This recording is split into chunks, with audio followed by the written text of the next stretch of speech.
আসসালামু আলাইকুম রহমতুল্লাহ বারাকাতুহু। কেমন আছেন সবাই? ভালো আছেন? আসসালাম। এটা আমাদের বাঙালি ভাই, আজকে 1 বছর ধরে আসছে, হলো দিয়ে চাকরি করে, মাত্র বেতন 750 রিয়াল, খাওয়া দাওয়া নিজের। বিদেশে মনে করে মানুষ মনে করে টাকা প্রচুর উঠতেছে, সৌদি আরবের টাকা উঠতে উঠতে উঠতে মানুষ পাগল হয়ে যাচ্ছে। উনি আগে ছিলেন, তো কোথায় ছিলেন আগে আপনি? আমি আগে মদিনা ছিলাম, মরুভূমিতে। মরুভূমিতে। খাওয়া দাওয়া করবেন ছিল আপনার? খাওয়া দাওয়া সব নিজের টাকাই। নিজের টাকা। হ্যাঁ, বাড়িতে বাংলাদেশে 5,000 টাকা পাঠাতে আসছেন? 5-6 হাজার টাকা পাঠাইতে পারছি, বেশি না। 750 টাকা বেতনে 5-6 হাজার টাকা তো দেখেন গ্যাস, খাওয়া দাওয়া সব 5,000 টাকা পাঠাইছে, নিজে পাঠাইতে পারেনি।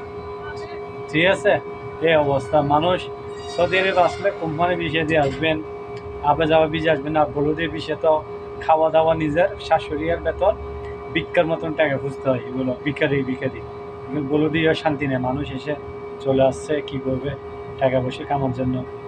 ইনশাল্লাহ ভাইয়ের জন্য দোয়া করবেন যেন ভাই এটা টাকা পয়সা কামে, টাকা পয়সা খরচ করে সব দিতে পারে বাংলাদেশে।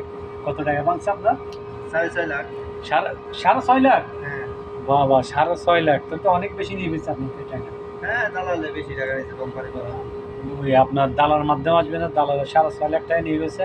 আপনারা আসলে কোম্পানির মাধ্যমে আসবেন, ভালো মানুষের নিয়ে আসবেন, সবসময় চেষ্টা করবেন। আর আসার কাজ তার শিখে আসবেন, যখনের কাজ শিখবেন, আমি সবসময় বলি এটা।